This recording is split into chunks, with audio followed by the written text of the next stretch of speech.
What's up, guys? Welcome to the Behind the Golf Brand podcast. We're on episode 98. I can't believe we're at 98. Holy crap, I'm about at 100. With my good friend Jordan Lunetta from Odin Golf Balls. This is a hot new brand coming out of Germany, making some really sick balls. And I'm really excited to have them on the show because they're doing some new stuff that a lot of new brands haven't really tried. So I'm really excited talking about that. So without further ado, welcome to the show. What's up, Paul? How are you, man? Good to see you. Good seeing you too. What's new in your world? Not much, man. Just dialing in from grungy but sexy Berlin over here. I've never been to Berlin, but I've always wanted to go to Berlin. I think it'd be kind of. I heard it's a cool city. It's pretty dope, very eclectic. It's one of those places. I'm sure you're familiar with the history. Like every other corner is like walking into a Depeche Mode album. Graffiti, Is it very really? edgy.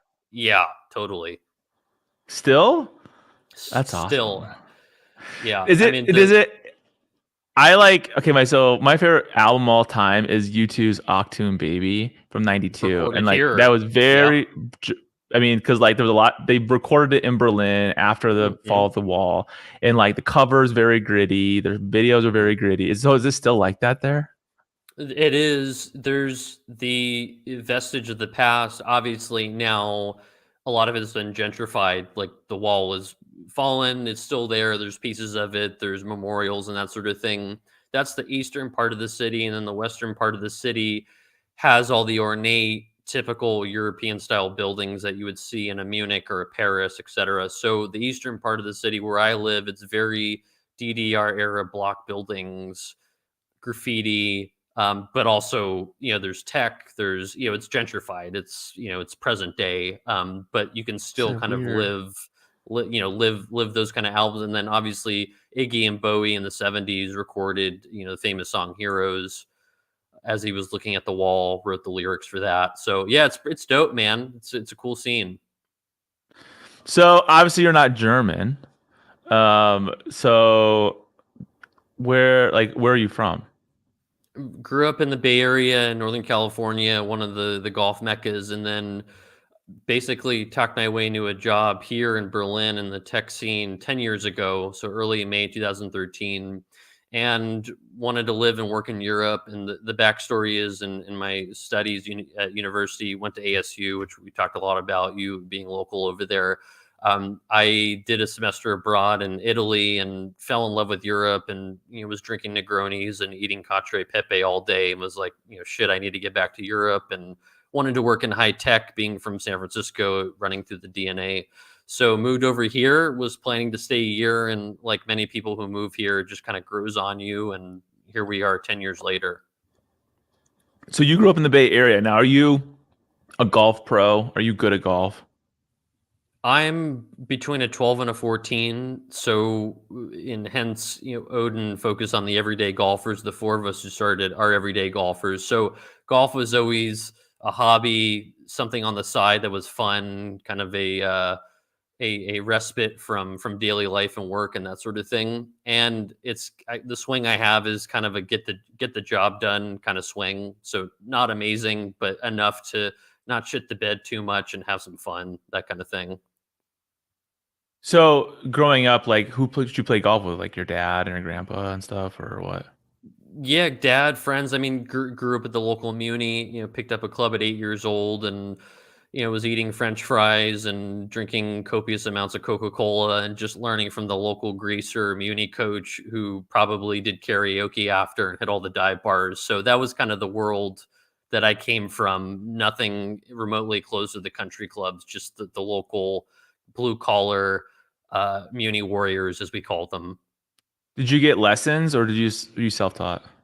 I had like one or two lessons, and then the rest was just I had an older brother who was a more serious player, and just followed him and just kind of learned the ropes as I went. And there's probably terrible mechanics that I have that will be impossible to shed, but Yeah. it was always a fun place to get together with friends and that sort of thing, and nothing too serious. I mean, I maybe played a couple of tournaments, but was never good enough to really make a go of it. Now, so then you grew up in the Bay Area, and then you went to ASU. What did you study at ASU?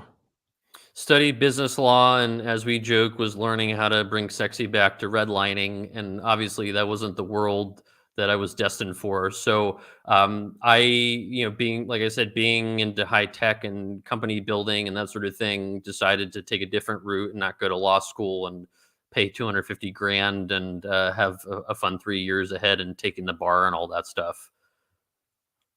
I mean, you missed out. Let me tell you. Totally, dude. Yeah. Yeah, I mean, you can attest to that. So then, is your background then more like in terms of tech? Are you like a programmer, or are you more like business tech world, that side of it? Business tech world. So at an early age, just being hovering around the hoop of the Bay Area of Apple, Google, Facebook, etc., and just having friends and family and just being exposed to it like you would in any other industry.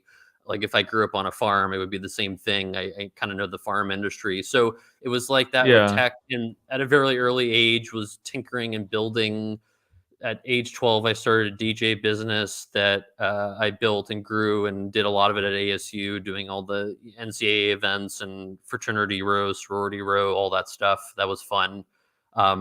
Free entry to parties, which was great, and especially the pool parties, which were legendary. And just stuck with that, just building, tinkering, launching things. And when I moved to Berlin, I worked for a company called Delivery Hero, which is consumer tech food delivery. So like DoorDash and Postmates, but for Europe and Asia and everywhere else, Latin America. So built and scaled that, and then started Odin with a couple of friends and ex-colleagues here, which we can get into. So that's the lens in which I came from: consumer tech and understanding the consumer behavior of, which is very fun and has a lot of very interesting nuances to it. So then, how did you guys come about with Odin? So you're working in tech in Berlin. So what year did Odin kind of like? What was the initial seed when it's all So started? are you familiar with how golf works out here? I have no idea.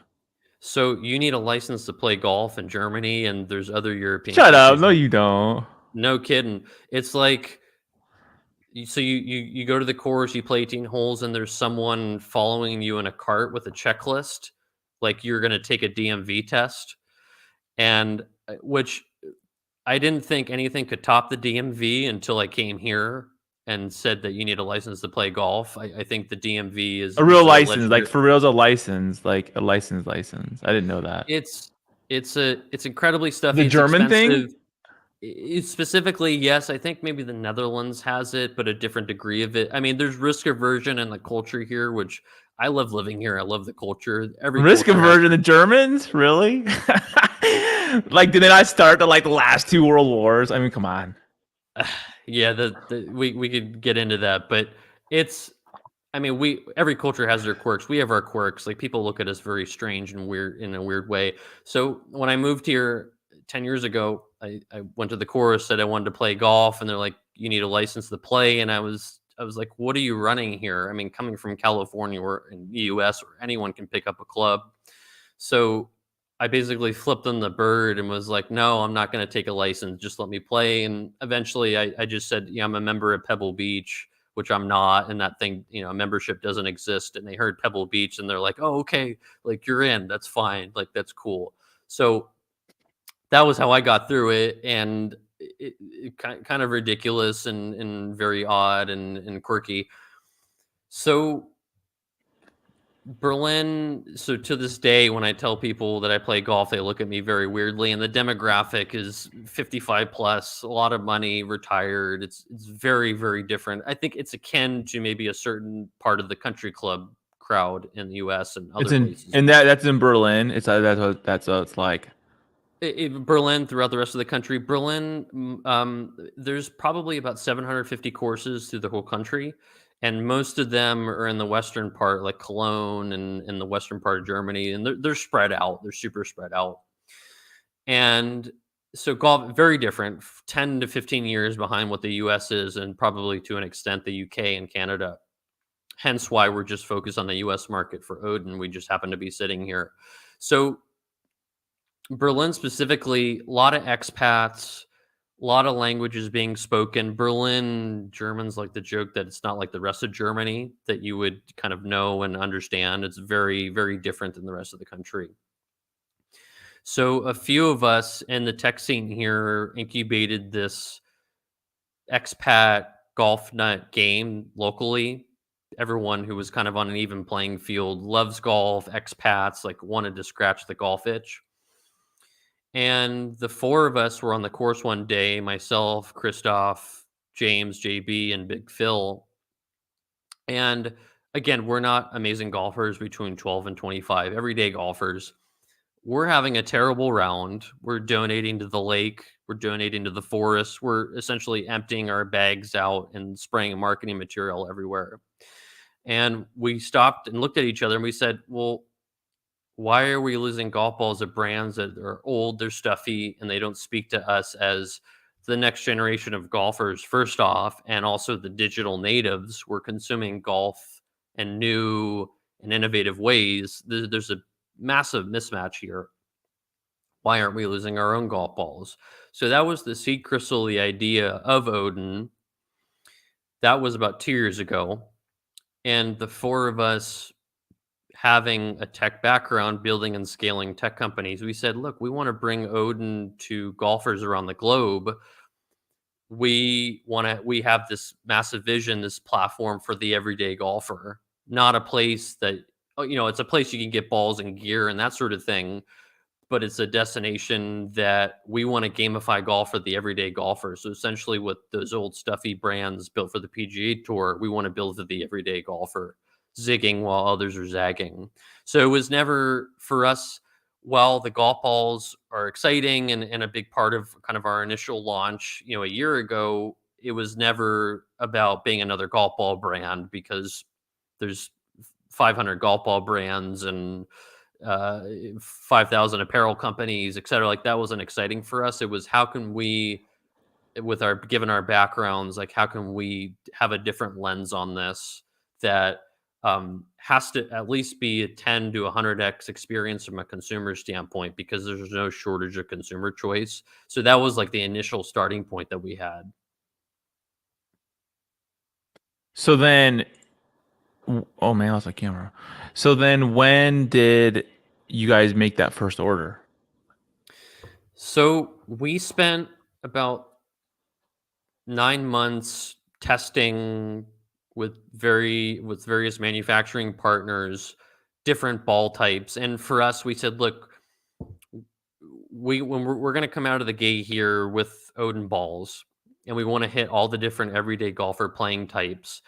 And it was incredibly important for us to say, look, we're going to give you the same quality, experience, performance that you get from a traditional brand, but as we say, reload without the guilt. Like, you shouldn't be dropping 50 beans on a dozen. You're already spending a ton of money on golf stuff. So that's something that we came out of the gate with. And the good news, the four of us have different swing speeds and we're different handicaps and player types. So we were able to basically, from the ground up, execute this ball experience for all the different player types that we wanted to. So we launched in July 2021, and then within 3 months, completely sold out. Exceeded our expectations, and that was great. But again, this is, for us, it was always just the first brick towards the next piece, which we can get into, the Get Paid to Play Golf sponsorship. That's the next part of our vision. You sold out your first run completely? Yes. How big was that first run? You mind saying? It was a lot. About five, in the thousands. Yeah, it's a thing, right? Because building a ball, right, and selling a ball, like, you gotta buy a lot. You can't be like, oh, I'm gonna buy MOQs 100. Like, no, dude.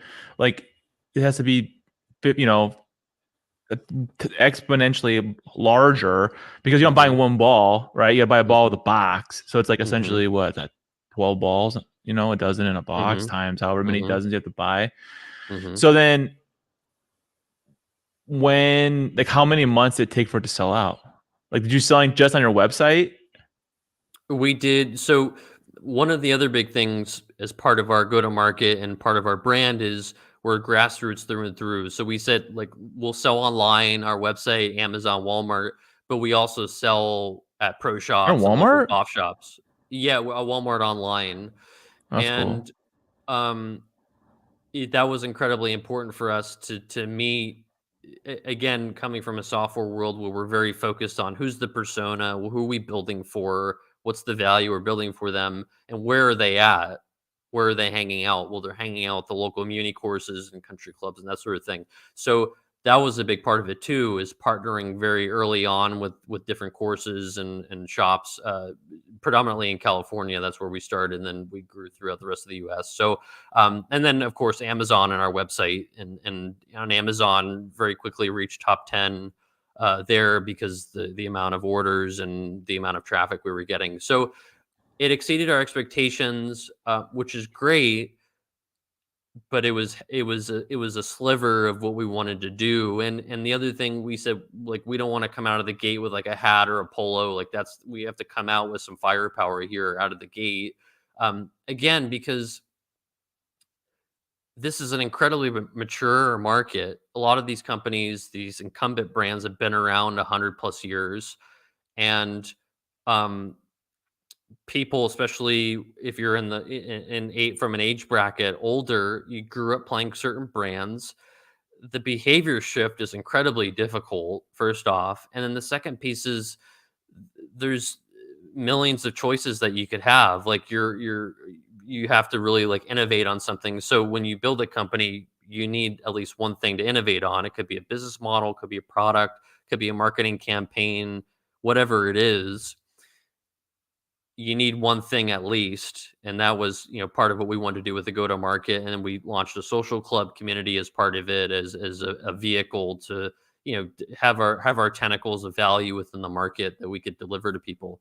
So but again, it's been a, candidly, company building, 99% of it isn't glamorous. I mean, this from your business.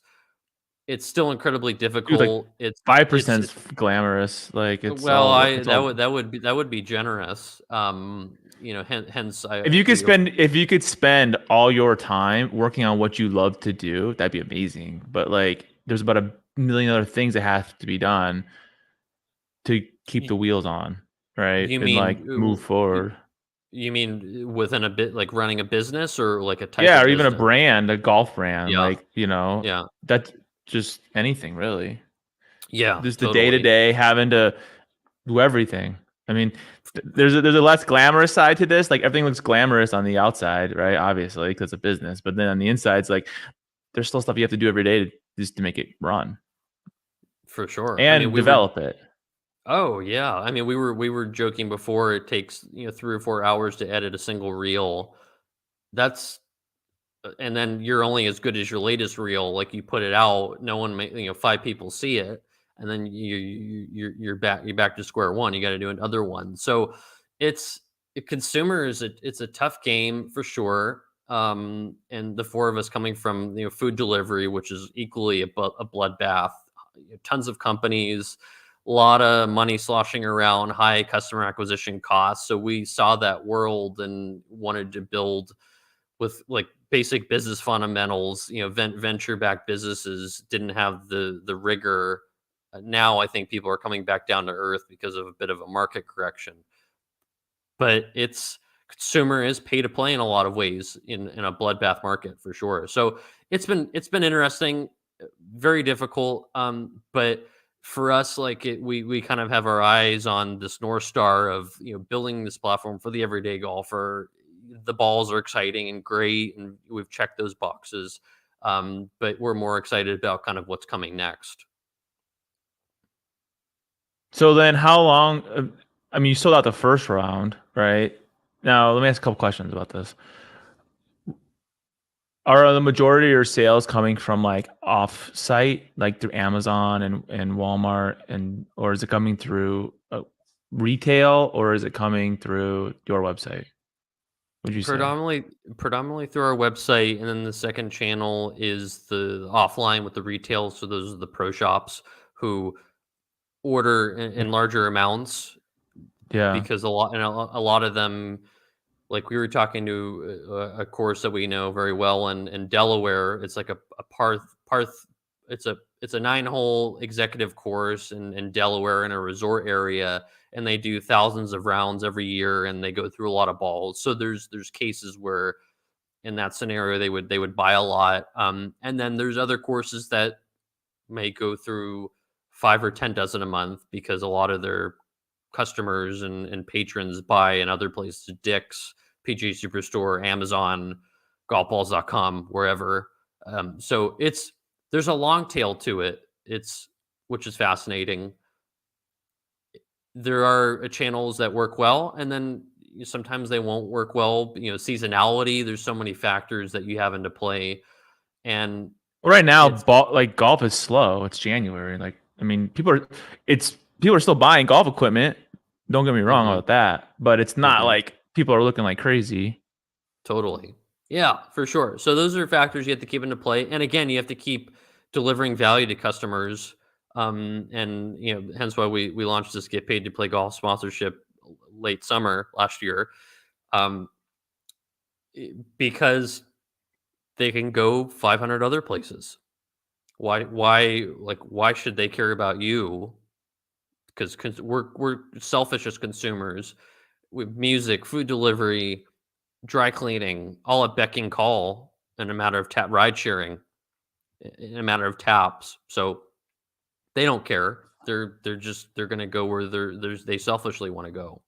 So that Exactly. I it mean, makes it harder. It it's makes it harder. So I don't know the word is finicky. It just there's a million places to get what they need. So yes, and the consumers are fickle. It's Yeah, they change habits. Some behaviors are easier than others. It's very fascinating. There's the psychology of it, how you're building and how they view you. And the other thing is to have perspective. Us internally, or whenever you're building a business, you want people to understand the business and the value prop the way you do. But sometimes you have to work 100 times harder for them to understand what you're doing, and the what KISS I think is framework, cool as that well. what you guys are doing is you're thinking outside the box because a lot of the things you're doing right now, like no one's done. Like the pay to play, like that's no one's ever done that. I mean, some brands we can get that in a minute, but like some brands will do like the social aspect, or they'll be like, oh, and if it's a ambassador program, or like I don't know. I know a lot of brands who try to do that. I can't think of one on the top of my head like, oh, that one's crushing. Like I can't. I know a lot of brands. So I think Mhm. it's kind of innovative that you're taking it from a different angle and you're saying, hey, we want to do this really well, the social club, and we want to do this new pay to play thing, which is like a lot of people are not doing that. They're doing the same old, right? Yeah, it's for us, the idea behind it is really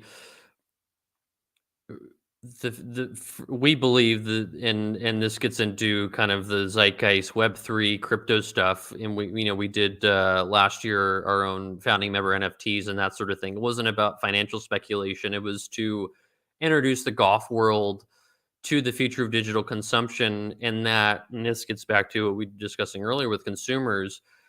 In the future of digital consumption, consumers are going to go to a brand, and they're not only going to want a killer product experience, but they're going to want other benefits on top of it. So for us, we said, look, you're associating with us as a brand. Like, we want to give you money back to go use for anything golf related. Like, you buy a dozen, you get 20% back, pay cheaper green fees, use it for lessons, treat everyone to pops and grub on hole 19, buy new grips, whatever you want to do, rather than give money to Zuck and Jeff, feed their coffers. God knows they have enough. We don't spend on advertising. Like, we're not advertising. We'd rather give that money to you. So that was the original idea for this get paid to play golf sponsorship. And the feedback was overwhelmingly positive, very, very, very good. But it's educating people on that for sure. That we have our work cut out for us because, like you said, they're used to It's seeing new. things. Yeah. It's new, of course, anything new. And if you have an amazing product experience and value prop, and no one sees it, it's a classic startup conundrum. Killer product, but you have no distribution in the market. No one sees it. Well, that's kind of the end How of do it. you? Yeah. It's like it's the age old chicken or the egg, right? It's like you can have the best product, the best everything, but no one sees it, then it doesn't matter. Or flip it, you could have a terrible product with terrible distribution, everybody sees it, and then you die that way because it's terrible. And it's like finding that middle ground Hmm. so that you can grow. For sure. Yeah, definitely. And big coming from the software world again, enterprise software, there tools like Salesforce or fill in the blank of like a Oracle, like heavy old school Microsoft to an extent, old school software that just is so embedded in massive corporations. That's why startups exist, because they want to basically eat their lunch or try to eat their lunch, but they're just so cemented into companies. They don't necessarily have the best product, but they just have their tentacles on, they work with the CTO They're and the deep CIO. inside. Yeah. They're deep inside. I mean, you remember from the legal days, you were using software probably that was around since the early aughts, so or earlier. Um, I mean, Excel is a good example. That's kind of very similar to probably what it was. Maybe there's some new polishing on the interface, but it's a similar kind of concept, but just in consumer clothing, which is interesting. So right now, what is new for this year? Like, what are you guys gonna, what's your new thing this year? I guess is it still gonna be balls? I mean, obviously it's gonna be balls, but is there something else too? Are you moving into some other products?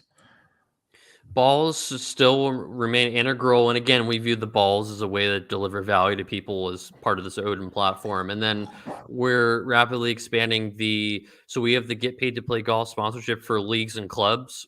So we sponsor hundreds of leagues and clubs all over the U.S. So there's very specific. They have some extra things that the normal consumer coming to our site buying golf balls, like they have logoed balls, and we do a lot of marketing for them and that sort of thing, and a lot of their money goes for league and club expenses and that sort of thing. So expanding that to more locales, and then also for the individual, building more value around that. And one thing we're getting ready to launch too is this Odin card that lives on your mobile wallet that gets topped off with payouts every time you buy a dozen, and you can go to a course, scan it, pay for your green fee, pay for lessons, pay for balls in the shop, that sort of thing. So we are moving towards kind of the digital experience that we're building. And that's kind of the next part. And then we'll probably come out with hats and that sort of thing, whatever kind of our community ones, and we'll do some apparel collabs, I'm sure. But that's kind of the main focus that we have. I mean, it's really cool. So, like, right now, is your market the US? Is that where you're focusing your energy on, and a little bit in Germany, or? Through and through in the US. So we have two HQs, Berlin. This is where we design and incubate everything. And then HQ2 is NorCal. So we parachute back and forth when we're not doing things virtually. And we have kind of some local people on the ground over there too, helping us out. But definitely the US. Next, we'll probably go to Canada, maybe the UK. And I think Germany would be very hard. First off, our tagline, "Go balls out always," like localizing that and translating it would be a very fun. It's like Top Gun being translated in Mandarin. It's like two sentences long and doesn't mention Top or Gun in it. It's like the same kind of thing. So they may, in one thing here, they may take that literally, like go balls out, like taking balls out. So that'll be fun, but we're years away from that. Like the US is the biggest market, and candidly the most exciting and simpatico with what we're doing from a brand standpoint. So yeah, that's kind of where the focus lies for the time being. Um, so will you guys be coming to the PGA show this year? Or not this year? Not our bag. We're kind of building for the everyday golfer. While there may be everyday golfers there, we were talking about it earlier. Kind of the aura that the PGA show has. Um, we may go there one day, but I think we're more excited, like going to the Muni, having pops with people, like hanging out, Yeah, like getting to being know them, like yeah. like we're That's more building for valuable you. to you and your brand than like schmoozing with a large brand that would never work with you in a million years because you're not their style. Like they're used to their rudimentary. You see it now though, man. Like seriously, like you see these big brands like trying really hard, but their big play is they want to gobble you up and bring you into their, into their realm essentially when it comes to smaller brands or innovative companies or influencers or you name the thing. It's not just like, oh, we want to sponsor you. It's like beyond that. It's like we want to own you, and then you're going to be, our bitch.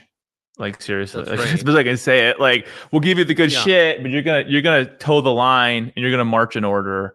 And yeah, you're gonna grow too because we have the best stuff and we have all the money, and you're gonna make money too. It's just like it's just capitalism. That's all it is. Yeah. That's all Yeah, it is. it's for sure. Yeah, I mean that's the ethos for the professional players. I mean, they basically get everything under the sun and again, that's we looked at that and we said like everyone's Not headed you. that way. Yeah. That's great. But like we want to meet you where you're at the Muni. Like shit, I'll go do karaoke with you, at the dive bar at the course after. Like that's our world. That's the language, and that's in our marketing. Like reload without the guilt, go balls out always. Like playlists and whatever you want to do, you use Odin to what you want to get value out of, essentially. So it's a lane that we've just carved out and we're just following. And again, I think No, it's it cool. having You that know who you perspective. are. Yeah, like that's who, Yeah, that's like right. that. A lot of people don't know who they are. They're like, I want to go make money. Well, that's not who you are. Like you have your North Star. You know what you guys want to follow. You know what you stand behind. Like a lot of people don't. They think, I'm gonna make balls. I'm gonna go buy balls from China and try to sell them on the internet. Like, oh, someone's gonna think I'm cool. All right, like you're doing it a different way. Like you have a plan. You're executing that plan regardless of other factors that Hmm. they don't really apply. That's right. Yeah, who was the Niner coach? Joe Walsh. He had the saying, execute the shit out of it, and the scorecard will take care of itself. Of course, there's business milestones and business scorecards and metrics to hit. If you're doing your job of building the best customer experience you can, then the rest takes care of itself. And it's hard to have that perspective because that was golf during the pandemic. It was booming. I mean, it's still booming to an extent, but it was kind of an arms race of everyone, grabbing onto that of, hey, this is like a gold rush kind of thing. And the same thing happened with crypto Web3 stuff as well. But yeah, it's just you have to keep your feet moving, and the running back to the center. So, but most of the stuff doesn't work, and that's okay. But that's company building. We were joking earlier Yeah, about trying you out learn from different. mistakes. Yeah, like Yeah, that's how you grow. totally. Like, did it Yeah, work? No. for sure. Like we were talking earlier about the long form content on YouTube doesn't get any views, but then the YouTube Shorts does, and the TikTok Reel not great, but Instagram works well. So yeah, you keep bobbing and weaving there. So, I mean, when's the last time you came back to the United States? We've only been in Berlin. Why am I still living here? You mean? No, when are you coming back to the United States? Have you been back Ah, lately or no? yeah, I come back 3 or 4 times a year, quite a bit more so now that I'm building Odin, and the other guys too go over on occasion. So I'm kind of the local fixer for them. There's 2 Germans, 1 Brit, and then I'm the token expat with all the terrible jokes that still haven't landed 10 years later. So that's kind of I'm the surrogate for that next generation Rodney Dangerfield wannabe. So, I guess one last question for you. Where can people find Odin golf balls? odin-golf.com. You can reach out to me anytime if you want to jam, shoot the shit, have any ideas, feature requests. JORDAN at odin-golf.com. You can find us on Instagram, odin.golf. Hit us up anytime. you can swoop them on Amazon, Walmart online. There's other places, but come talk to us. Like we're embedded in the community. We're right there with you. So we're building for the everyday golfer. So we don't want to build behind the scenes. We want to build with you, and that's part of our kind of decentralized method of giving you money back as we grow, essentially. Well, it's awesome. I mean, I think you guys make phenomenal balls. Are they 2-piece ball? What are they? What kind of construct? I forgot to ask that. The construction of the ball. Yeah, so we have two balls. Both are 3-piece actually. So we have our Oh, cool. X1, which plays like a Pro V1 TP5, and we just had a bunch of reviews come out. YouTubers, I know you've tried them. That they play just as good or better in some cases than those balls for $34.99. Again, like reload without the guilt. Don't dent your wallet. And then our X ball, which is a 3-piece ionomer. So the other ones are urethane. So it's extra distance, but it has a soft core, so it doesn't feel like hitting a rock. And most of the balls in that category are 2-piece, and it's like hitting a stone. And those are $19.99, and That's a a good lot of deal. distance.